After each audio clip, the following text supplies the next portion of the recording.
महाराज सूत जी कहते हैं कि सब प्रकार का आनंद देने वाला यह जीवित पुत्र का व्रत कथा है। यदि स्त्रियां चिरंजीवी संतान चाहती हैं तो यह व्रत कथा अवश्य सुने और यह व्रत करें। व्रत कथा इस प्रकार है। एक बार नैमिषारण्य के निवासी ऋषियों ने संसार के कल्याणार्थ सूत जी से पूछा, हे सूत जी, कराल कलिकाल में लोगों के बालक किस तरह दीर्घायु होंगे सो कहिए।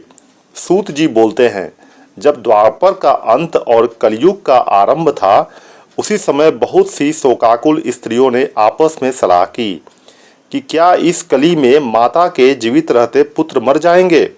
जब वे आपस में कुछ निर्णय नहीं कर सकी, तब गौतम जी के पास पूछने के लिए गईं। जब उनके पास पहुंची तो उस प्रकार गौतम जी आनंद के साथ बैठे थे। उनके सामने जाकर उन्होंने मस्तक झुकाकर प्रणाम किया। तदनंतर स्त्रियों ने पूछा, हे प्रभु, इस कलयुग में लोगों के पुत्र किस तरह जीवित रहेंगे। इसके लिए कोई व्रत या तप हो तो कृपा करके बताइए। इस तरह उनकी बात सुनकर गौतम जी बोले, आपसे मैं वही कहूँगा जो मैंने पहले से सुन रखा है। गौतम जी कहते हैं, जब महाभारत युद्ध का अंत हो गया और द्रोणपुत्र अश्वत्थामा के द्वारा अपने बेटों को मरा देखकर सब पांडव बड़े दुखी हुए, तो पुत्र के शोक से व्याकुल होकर द्रौपदी अपनी सखियों के साथ ब्राह्मण श्रेष्ठ धौम्य के पास गई और उसने धौम्य से कहा, हे विपेंद्र, कौन सा उपाय करने से बच्चे दीर्घायु हो सकते हैं, कृपया करके ठीक ठीक कहिए।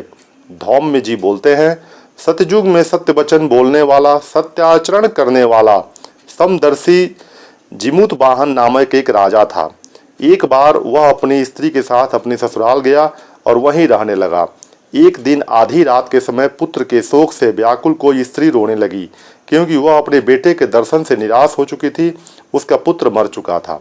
वह रोती हुई कहती थी, हाय, मुझ बूढ़ी माता के सामने मेरा बेटा मरा जा रहा है।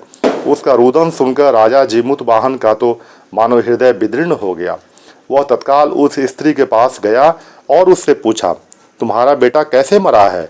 बूढ़ी ने कहा, गरुड़ प्रतिदिन आकर गांव के लड़कों को खा जाते हैं। इस प्रकार दयालु राजा ने कहा, माता, तुम रो मत, आनंद से बैठो, मैं तुम्हारे बच्चे को बचाने का यत्न करता हूँ। ऐसा कहकर राजा उस स्थान पर गया जहाँ गरुड़ आकर प्रतिदिन मांस खाया करते थे। उसी समय गरुड़ भी उस पर टूट पड़ा और मांस खाने लगा।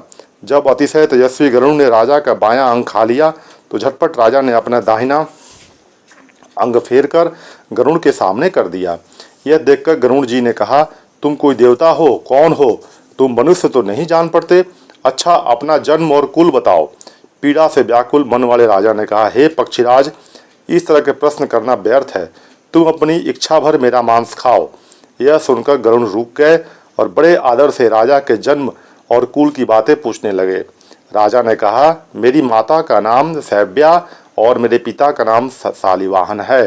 सूर्य वंश में मेरा जन्म हुआ है। जिमुत वाहन मेरा नाम है। राजा की दयालुता देखकर गरुड़ ने कहा, हे महाभाग, तुम्हारे मन में जो अभिलाषा हो वह वर मांगो। राजा ने कहा, हे पक्षीराज, यदि आज मुझे वर दे रहे हैं तो वर दीजिए कि आपने अब तक जिन प्राणियों को खाया है वह सब जीवित हो जाएं। हे स्वामीन, अब से आप यहाँ बालक को न खाएं और कोई ऐसा उपाय करें कि जहाँ उत्पन्न हो वो लोग बहुत दिन जीवित रहें। धौम्य ने कहा, पक्षीराज, गरुड़ राजा को वरदान देकर स्वयं अमृत के लिए नागलोक चले। वहाँ से अमृत लाकर उन्होंने उन मरे मनुष्यों की हड्डियों पर बरसाया। ऐसा करने से सब लोग जीवित हो गए जिनको कि पहले गरुड़ ने खाया था। राजा के त्याग और गरुड़ की कृपा से वहाँ वालों का बहुत कष्ट दूर हो गया। उस समय राजा के शरीर की शोभा दूनी हो गई थी। राजा की दयालुता देखकर गरुड़ ने फिर कहा, मैं संसार के कल्याणार्थ एक वरदान दूंगा। आज आश्विन कृष्ण सप्तमी से रहित शुभ अष्टमी तिथि है। आज ही तुमने यहाँ की प्रजा को जीवन दान दिया है। हे वत्स, अब से यह दिन ब्रह्म भाव हो गया है। जो मूर्तिभेद से विविध नामों से विख्यात है, वही तरलोक से पूजित दुर्गा अमृत प्राप्त करने के अर्थ में जीवित पुत्रिका कहलाई है।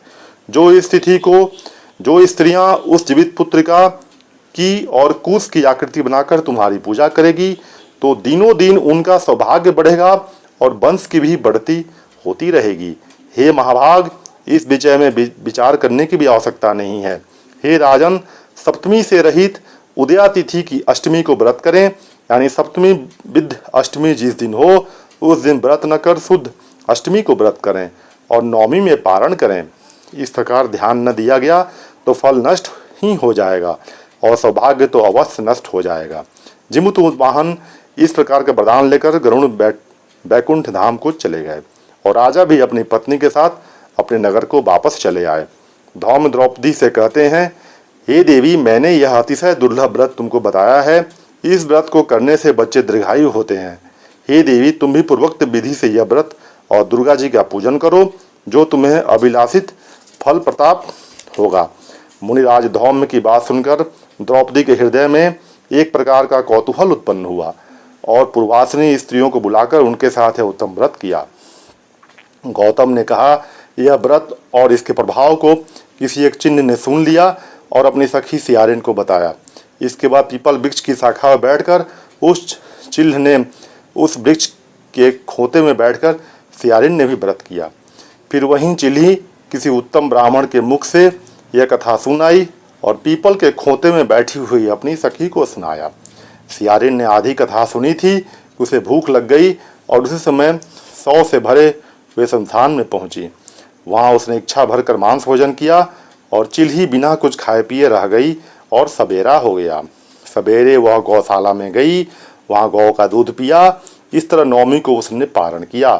कुछ दिनों बाद वे दोनों मर गईं और अयोध्या में किसी धनी व्यापारी के घर में जन्मी। संयोग से उन दोनों का जन्म एक ही घर में हुआ, जिसमें सियारिन ज्येष्ठ हुई और चिल्ही छोटी।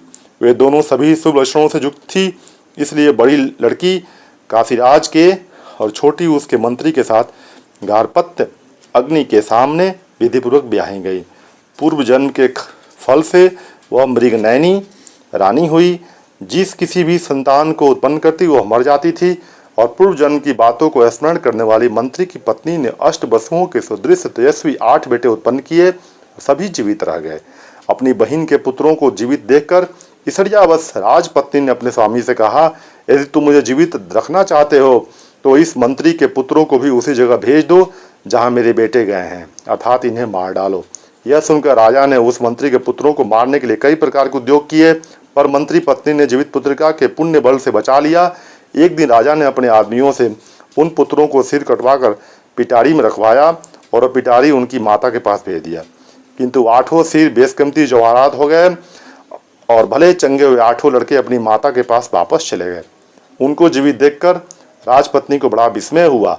अंत में मंत्री की पत्नी के पास आई और बोली, बहन, तुमने कौन सा ऐसा पुण्य किया है जिससे बार बार मारे जाने पर भी तुम्हारे बेटे नहीं मरते। इस प्रकार मंत्री की पत्नी ने कहा, पूर्व जन्म में चिल्ह थी और तुम सियारिन। हमने और तुमने साथ साथ जीवित पुत्रिका का व्रत किया था। तुमने व्रत के नियमों को भली भांति पालन नहीं किया और मैंने किया था। इस दोष से हे बहन, तुम्हारे बेटे नहीं जीते हैं। ओ राजरानी, अब भी तुम उस जीवित पुत्रिका व्रत को करो और तुम्हारे बेटे दीर्घायु होंगे। मैं तुमसे सच सच कह रही हूँ। उसके कथानुसार रानी ने व्रत किया, तभी से उससे कई बेटे सुंदर और दीर्घायु होकर बड़े बड़े राजा हुए। इस प्रकार सूत जी महाराज कहते हैं कि सब प्रकार का आनंद देने वाला मैंने यह दिव्य व्रत आप सभी को बतलाया।